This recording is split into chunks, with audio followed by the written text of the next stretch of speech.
జనసేన ఎమ్మెల్యేలు ఏదో ఒక చోట రహస్య భేటీ అయ్యారంటూ ఒక సంచలనాత్మకమైనటువంటి కథనాన్ని ఒక వెబ్సైట్ ప్రొజెక్ట్ చేసుకొచ్చింది. సాధారణ వెబ్సైట్లో నమ్మచ్చా నమ్మకూడదు అంటే కాస్త ఆంధ్రాకి సంబంధించిన పొలిటికల్ పాయింట్స్ని టచ్ చేసేటటువంటి వెబ్సైట్ కాబట్టి చర్చనీయాంశమైంది.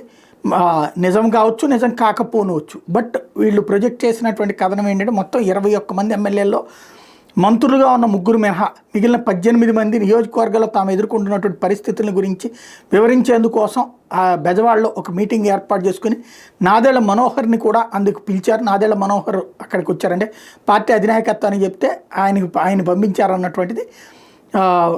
తెలుగుదేశం పార్టీ ఎమ్మెల్యేలు ప్రతి నియోజకవర్గంలో వాళ్ళే హీరోలు, వాళ్ళు ఇష్టం వచ్చినట్టే నడుస్తుంది. అక్కడ జనసేన వాళ్ళైనా సరే తెలుగుదేశం ఎమ్మెల్యేల దగ్గరికి వెళ్ళేదని పని చేయించుకోవాలి. అదే తమ నియోజకవర్గాల్లో తెలుగుదేశం పార్టీ బాధ్యులైనటువంటి వాళ్ళ మాటే చెల్లుతోంది.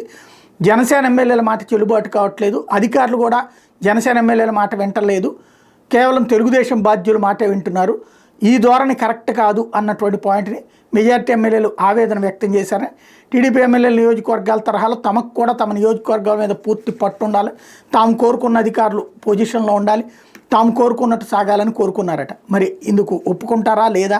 పవన్ కళ్యాణ్ ఈ విషయాన్ని చంద్రబాబుతో మాట్లాడే అంతటి చొరవ తీసుకుంటారా లేదా చూడాలి.